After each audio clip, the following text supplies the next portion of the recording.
a nação brasileira despertou dividida na manhã de 1º de abril de 1964.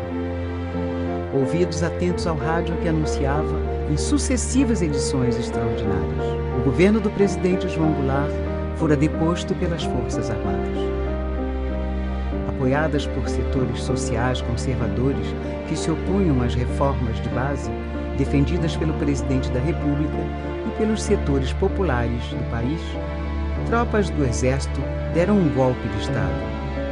Desencadearam violenta repressão contra entidades populares.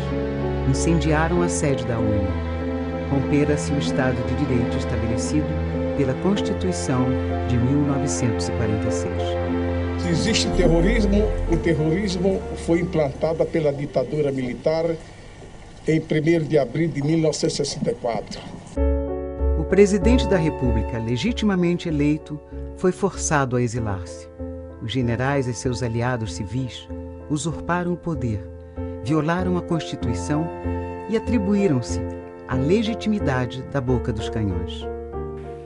Caminharemos para a frente com a segurança de que o remédio para os malefícios da extrema esquerda não será o nascimento de uma direita reacionária. Baixaram o primeiro ato institucional para investigar e punir os inimigos do novo regime, criaram as comissões gerais de inquérito e instauraram os inquéritos policiais militares. Fecharam o Congresso, cassaram os mandatos dos parlamentares opositores, extinguiram os partidos políticos. Em 7 meses, produziram mais de 500 intervenções em sindicatos de trabalhadores. Seus dirigentes foram destituídos, presos, torturados ou forçados ao exílio. As ligas camponesas foram desmanteladas. Seus líderes perseguidos, presos ou mortos. 1968. A juventude brasileira ocupou as ruas do país para escrever nos muros a palavra liberdade e clamar com seus artistas, com os cidadãos comuns, abaixo a ditadura.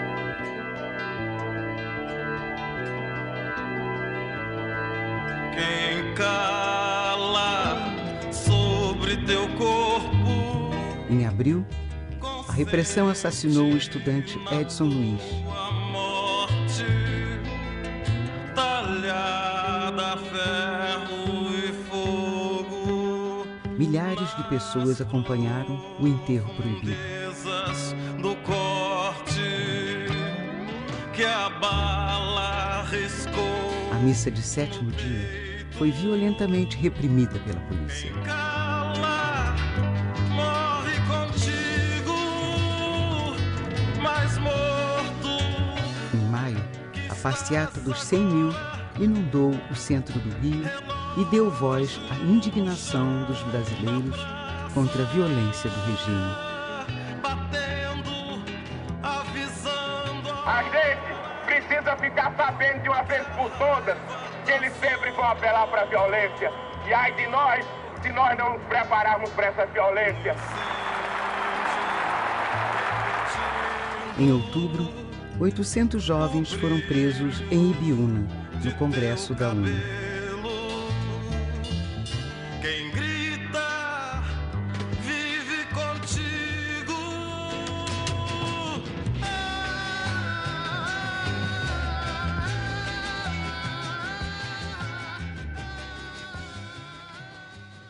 13 de dezembro, o terror absoluto.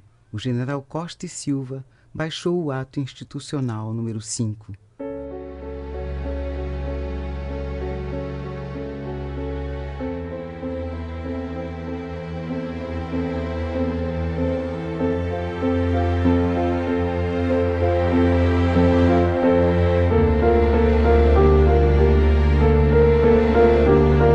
A resistência armada passou a fazer parte da cena política do país, com sequestros de embaixadores para salvar a vida de prisioneiros políticos em poder da repressão e libertá-los, ainda que fosse ao preço do exílio.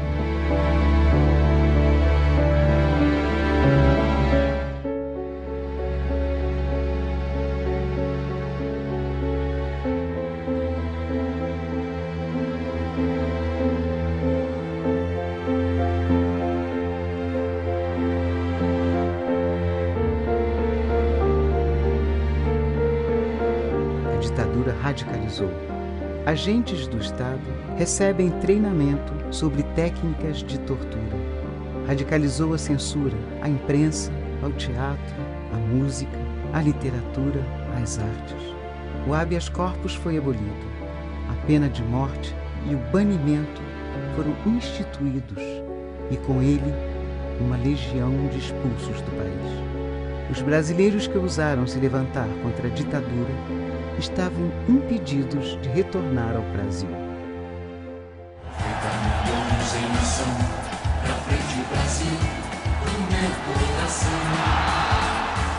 Era a glória da Copa do Mundo de 1970, iluminando as ruas, usada pela ditadura para ocultar o pranto das famílias que perderam seus filhos nas mãos dos torturadores. Cada um deles tem um rosto. Nutriram sonhos, acreditaram neles. Com seus olhos, miram os olhos e a memória do país. Desejam ser lembrados. Onde se esconde o rosto dos torturadores? Se dissolvem na sombra da vergonha. Aspiram o esquecimento. Era o tempo do medo, o tempo da brutalidade, dos assassinatos, dos atropelamentos, das tentativas de fuga, dos suicídios, dos desaparecimentos cometidos e acobertados pelo aparelho repressivo. Dentro da noite, nosso povo ensaiava gestos de resistência, principalmente pelas mãos das mulheres. As mães, as filhas, as companheiras, as viúvas de maridos vivos. 1975. Nasce o movimento feminino pela anistia, liderado por Terezinha Zerbini. Mobilizaram, fizeram de sua aparente fraqueza diante da brutalidade do regime sua força. Eureka, a saída é por aqui. A ONU está organizando, ninguém vai dizer que nós vamos fazer subversão indo para o Ano Internacional da Mulher. Tinha gente que não sabia nem o que era anistia, pensava que era anestesia. A anistia que nós vamos conquistar pode não ser restrita, mas vai ser ampla. É como uma barreira. Tem uma barreira que está segurando a água. Se você fizer um furo numa barreira, a água se encarrega de trazer tudo. O próprio presidente da República, Ernesto Geisel, veio para São Paulo a recomendar que eu não fosse para aquela cerimônia, porque aquela cerimônia ia trazer mortes e eu ia ser responsabilizado por essas mortes. A missa que foi realizada na Praça da Sé, em memória do Herzog, foi um dos momentos mais emocionantes da vida da cidade. A partir daí, com marchas, contramarchas, complicações, restrições, nós seguimos no caminho de uma distensão. Nas prisões, nos sindicatos, nas associações, nos movimentos dos trabalhadores, nas igrejas, no parlamento, nas universidades, com a participação da OAB, da ABI, da CNBB e de setores da imprensa que não se curvaram à censura. No teatro, na música, nos livros, as pessoas falavam de esperança, de liberdade, de justiça.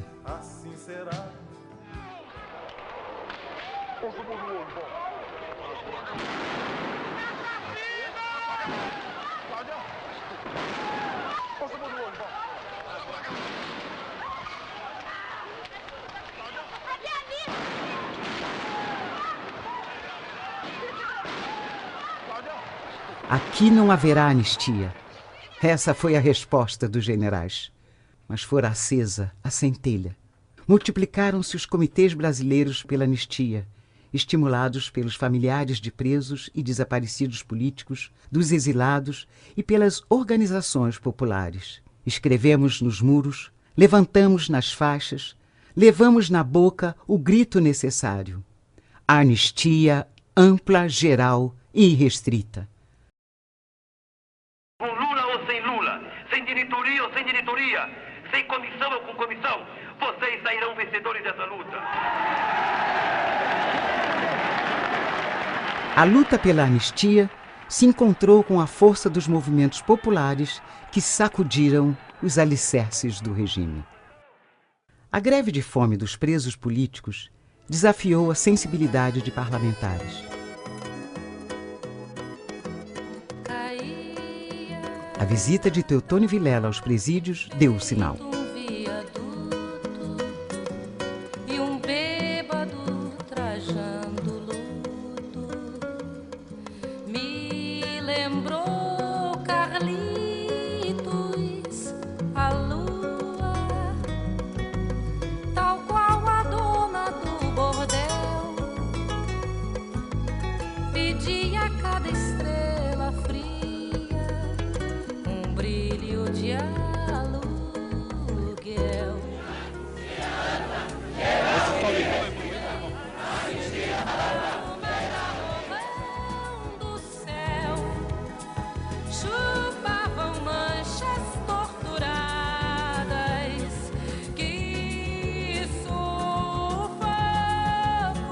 E a anistia veio, desfigurada, imperfeita, inconclusa, mutilada pelos vetos, distante da anistia ampla, geral e irrestrita que a sociedade demandou nas ruas.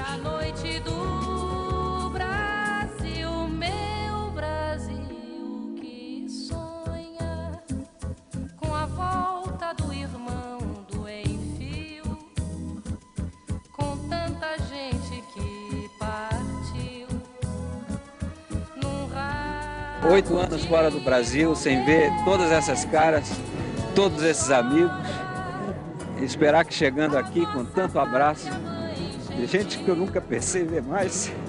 Não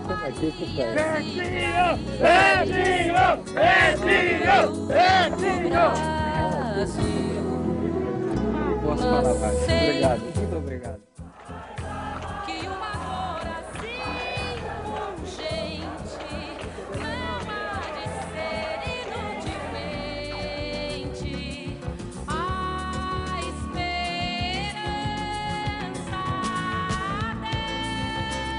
Foi aprovada a Lei de Anistia em 22 de agosto de 1979, imposta pela ditadura, a um parlamento submetido por medidas de força, sem pactos, sem acordos. A emoção que ele deve estar sentindo é estranha que aconteça num país as pessoas se emocionarem pelo fato dos brasileiros voltarem para o Brasil. Mas foi uma vitória danada do nosso time, quer dizer, do povo brasileiro.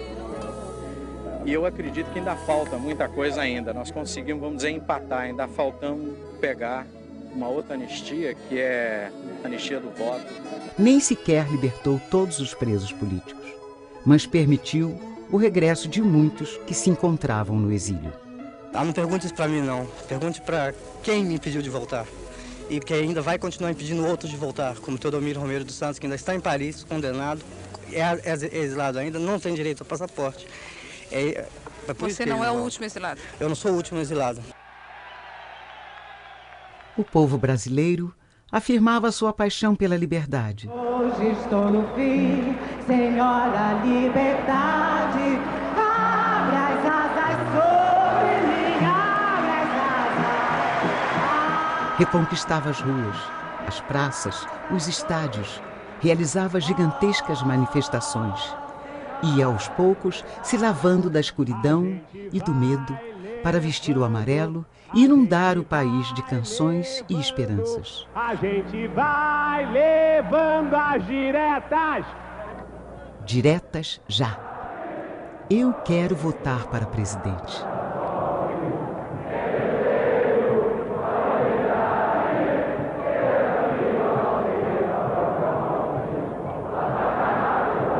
Em 1988.